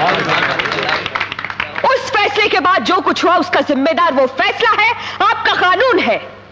अगर उस दिन सुरेश ठाकुर को बाइज्जत रिहा न किया जाता तो प्रोफेसर प्रभात वर्मा का घर बर्बाद न होता, उसकी मां का खून न होता, उसकी बहन का बलात्कार न होता, वो आत्महत्या न करती। योर ऑनर, उस दिन अगर सुरेश ठाकुर जैसे भयानक जानवर को इस शहर में खुला न छोड़ दिया जाता तो प्रोफेसर प्रभात कुमार वर्मा जैसे शरीफ आदमी को, एक कवि को हाथ में पिस्तौल उठाकर खूनी न बनना पड़ता। ऐसा हुआ था तो प्रभात कुमार ने पुलिस को क्यों नहीं बताया? बताने से क्या होता? फिर कोई मंत्री आकर गवाही देता कि वो बंबई में नहीं दिल्ली में था, या कोई सरकारी डॉक्टर आके साबित कर देता कि सुरेश ठाकुर अपने 5 साथियों के साथ किसी अस्पताल में बेहोश पड़ा अपना इलाज कर रहा था, और जो अस्पताल में है वो प्रोफेसर के घर कैसे हो सकता है? मिस देशमुख, क्या आप ये कहना चाहती हैं कि जिस आदमी को एक बार इंसाफ ना मिले वो दूसरी बार कानून के पास आने के बजाय कानून को अपने हाथों में ले ले, एक पिस्तौल लेकर निकल पड़े और जब चाहे जिसका चाहे खून कर दे? योर ऑनर, प्रभात कुमार ने खून नहीं किए हैं, गुंडों को सजा दी है, इंसाफ किया है, एक जज का अधूरा काम पूरा किया है। अगर लोग इसी तरह हाथों में पिस्तौल लेकर जज बनने लगे तो गली गली में रॉबिन हुड पैदा हो जाएंगे, हर तरफ लोग खून की होली खेलते हुए नजर आएंगे, और कोई भी सरकार, कोई भी समाज इस बात की इजाजत नहीं देता कि गुंडागरी को एक और गुंडागरी से रोका जाए। मिस देशमुख, कानून हाथ में लेना जुर्म है और उस जुर्म की सजा जरूर मिलनी चाहिए। मैं भी तो यही कहता हूं जज साहब की सजा जरूर मिलनी चाहिए, इसीलिए तो मैंने अपने आप को कानून के हवाले किया है। मैंने अपना फर्ज पूरा किया है, कानून अपना फर्ज पूरा करे। इसके लिए कानून को अगर मेरी जान की जरूरत है तो वो हाजिर है। फांसी का फंदा मैं खुद अपने गले में डाल लूंगा। बस एक प्रार्थना है आपसे, बड़ी तपस्या और बलिदान के बाद हमारे इस देश को आजादी मिली है। ऐसा कुछ कीजिए कि इस आजादी को हमसे कुछ छीनने ना पाए, कोई गुंडा इसका बलात्कार ना कर सके, आने वाली संतानें अपने आजाद देश में आजादी की सांस ले सके, बिना डर के जिंदा रह सके। और कानून को इतना मजबूत बना दीजिए कि फिर कभी किसी प्रभात को पिस्तौल का सहारा न लेना पड़े। इसके बदले मौत भी मिलेगी तो प्रसाद होगी, भारत माता का आशीर्वाद होगा।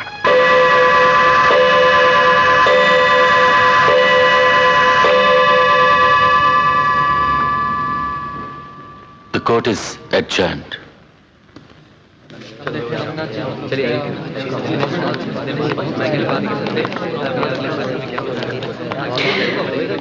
sorry, पापा।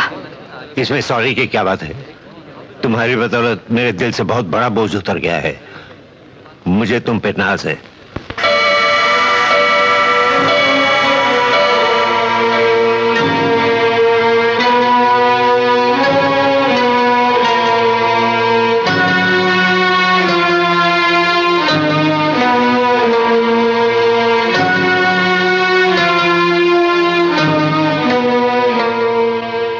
सुनिए, खाना लग गया है।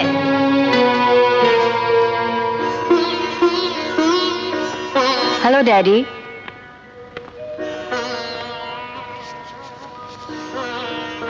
Hello daddy. हेलो बेटी। तुमसे कई बार कहा है कि अदालत की परेशानियां घर पे नहीं लाया करो। क्या करूं भाई, काम ही ऐसा है। इंसान की जिंदगी और मौत का सवाल होता है। आजकल रॉबिन हुड का केस चल रहा है। बात तो ठीक है, जब से वो आया है शहर में अमन हो गया है।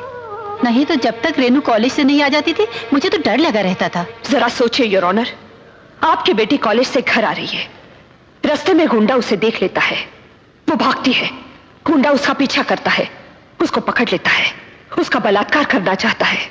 आपकी बेटी मदद के लिए पुकारती है, उसकी चीखें सुनसान सड़कों से टकराकर वापस आ जाती है।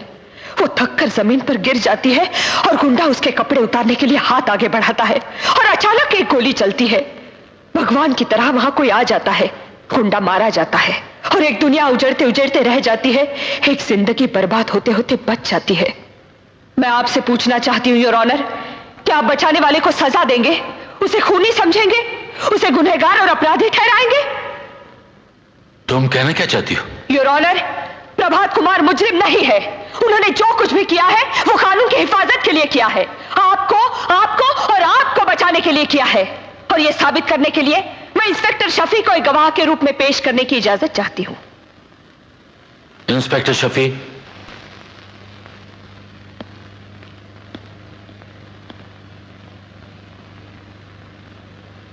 मैं कसम खाकर कहता हूं, जो कहूंगा सच कहूंगा, सच के सिवाय कुछ नहीं कहूंगा। जब आपको कमिश्नर साहब ने बुलाया और रॉबिन हुड का पता लगाकर उसे गिरफ्तार करने का हुक्म दिया, तब आपने क्या कहा? मैंने यही कहा कि रॉबिन हुड तो पुलिस का काम कर रहा है और पुलिस से अच्छा काम कर रहा है। जो काम हम पिछले 25 वर्षों में नहीं कर पाए वो उसने 10 दिन में करके दिखाया। कैसे? क्या किया उन्होंने? इन्होंने गुंडों के दिलों में डर, दहशत पैदा कर दी है। आज शहर में अपराध कम हो रहे हैं, क्राइम रेट गिर गया है, हर आदमी सुकून और शांति की नींद सो सकता है आज। जब आप प्रभात कुमार को गिरफ्तार करने गए तो क्या वो भाग खड़े हुए? जी नहीं, बल्कि मैंने इनसे कहा यह शहर छोड़कर भाग जाइए। इन्होंने भागने से इनकार किया और कहा समाज में सारी गड़बड़ियां सिर्फ इसलिए चल रही हैं कि पुलिस अपना फर्ज पूरा नहीं कर रही, कानून अपना फर्ज पूरा नहीं कर रहा। मैं अपने आप को कानून के हवाले करता हूं जिससे कि मेरी आवाज अदालत के जरिए लोगों तक पहुंच सके और मैं बता सकूं कि मेरी पिस्तौल से निकली गोली का काम सिर्फ अपराधियों को मारना ही नहीं, कानून को जगाना भी था। मैंने अपना फर्ज पूरा किया है, आप अपना फर्ज पूरा कीजिए। और यह कहकर प्रभात कुमार ने अपने आप को पुलिस के हवाले कर दिया। आपने प्रभात कुमार को भाग जाने के लिए क्यों कहा? योर ऑनर, प्रभात कुमार ने रॉबिन हुड बनकर गुंडों के दिलों में जो डर, जो आतंक पैदा कर दिया था, मैं उस डर को जिंदा रखना चाहता था। उस रॉबिन हुड को जिंदा रखना चाहता था जो लोगों की रक्षा करता रहा। इंस्पेक्टर शफी, हालात कुछ भी रहे हों, आपको अपना फर्ज अदा करना चाहिए और आपका फर्ज खूनी को पकड़ना है, उसका इंसाफ करना या उसे छोड़ देना नहीं। इस गलती के लिए आपको सस्पेंड कर देना चाहिए ताकि दूसरे अफसर से नसीहत लें और कभी ऐसी गलती ना करें। Thank you your honour. Inspector Shafi ने और एक गलती की है, सच बोलने की गलती, यह बताने की गलती कि उन्होंने प्रभात कुमार को भाग जाने की सलाह दी। प्रभात कुमार ने भी यही गलती की थी, सच बोलने की गलती, अपने आप को कानून के हवाले करने की गलती, जबकि अदालत के पास इनके खिलाफ कोई सबूत नहीं था, कोई गवाह नहीं था। मिस रजनी, इससे बड़ा सबूत और क्या हो सकता है कि प्रभात कुमार ने भरी अदालत में यह बयान दिया है कि वो सारे खून इन्होंने किए हैं। अगर अदालत में दिया हुआ बयान ही सब कुछ है तो मैं इस गीता पर हाथ रखकर बयान देने के लिए तैयार हूं कि ये सारे खून मैंने किए हैं। तो क्या आप प्रभात कुमार को छोड़ देंगे और मुझे सजा देंगे? काश ऐसा हो सकता, लेकिन मैं ये झूठ भी नहीं बोल सकती क्योंकि इस कटहरे में खड़ा हुआ एक सच्चा इंसान अपने बचाव के लिए किसी भी झूठ का सहारा नहीं लेना चाहता। जज साहब, जरा गौर से देखिए, ये वही सीधा साधा प्रोफेसर है जो इलाहाबाद से बंबई आता है। यहाँ की गुंडागर्दी देखकर घबरा जाता है, पुलिस के पास जाता है, कोई मदद नहीं मिलती। एक मालदार गुंडा एक शरीफ लड़की का बलात्कार करता है, उसकी हत्या कर देता है। प्रभात कुमार कानून का दरवाजा खटखटाता है, दरवाजा खुलता है, लेकिन वहां झूठी गवाही की जीत होती है, सच हार जाता है। कानून का फैसला गुंडों को शाबाशी देकर उनकी हिम्मत बढ़ाता है। नतीजा वही गुंडा, एक करोड़पति स्मगलर का भतीजा, उस प्रोफेसर को सबक सिखाने के लिए 5 और गुंडों को लेकर उसके घर पहुंच जाता है। और उसके बाद एक बेटे की आंखों के सामने उसकी मां की हत्या कर दी जाती है। एक एक करके 6 गुंडे उसकी बहन का बलात्कार करते हैं। वो मासूम भैया भैया पुकारती रहती है, लेकिन रस्सियों में बंधा हुआ भैया कुछ नहीं कर पाता, कुछ नहीं। वो शर्म से ऊपर से कूदकर अपनी जान दे देती है और उसका छोटा सा घर शमशान बन जाता है। और ये सब सिर्फ इसलिए कि प्रभात कुमार ने गुंडों की शिकायत की थी, कानून का दरवाजा खटखटाया था। पुलिस और कानून की मदद मांगने की इतनी बड़ी सजा। कानून तो सिर्फ एक बार फांसी देता है, लेकिन उस रोज 6 गुंडों ने इन्हें बार बार फांसी के फंदे पर लटकाया था। कुर्सी से बंधे उस खिलौनी करतूत को देखने की सजा हजारों सालों की जेल से कहीं ज्यादा थी। उस सजा के बाद प्रभात कुमार जीना भूल गया, हंसना भूल गया, रोना भूल गया, प्यार करना भूल गया। मैं पूछती हूँ, दुनिया की कौन सी अदालत प्रभात कुमार को इससे बड़ी सजा दे सकती है? योर ऑनर, अगर आप प्रभात कुमार को कुछ देना ही चाहते हैं तो उसे उसकी मां दे दीजिए, उसकी बहन दे दीजिए, वो मुस्कुराहटें दे दीजिए जो मिट चुकी है, वो दिल दे दीजिए जो प्यार करता था। मगर आपका कानून ये सब कुछ नहीं दे सकता। अगर दे सकता है तो मौत, सिर्फ मौत।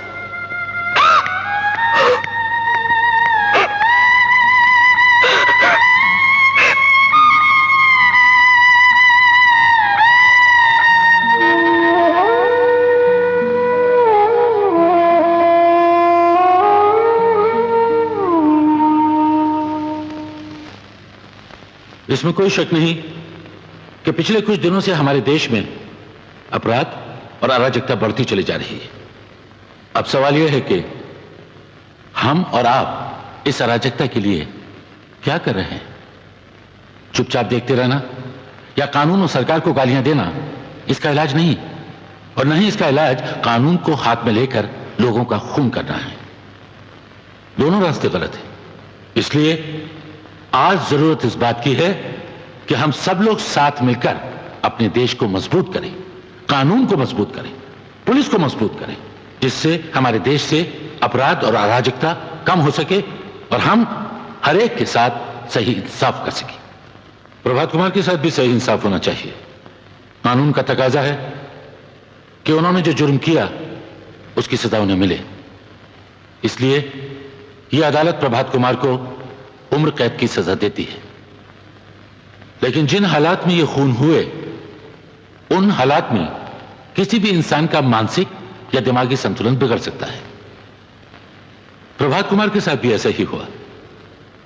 इसलिए यह अदालत इंसानियत और इंसाफ की मांग को पूरा करते हुए सरकार से यह दरखास्त करती है कि उनको और उनकी सजा को माफ कर दिया जाए, ताकि प्रभात कुमार एक बार फिर से अपनी टूटी हुई जिंदगी को समेटकर सही मायनों में एक अच्छे नागरिक की तरह जी सके।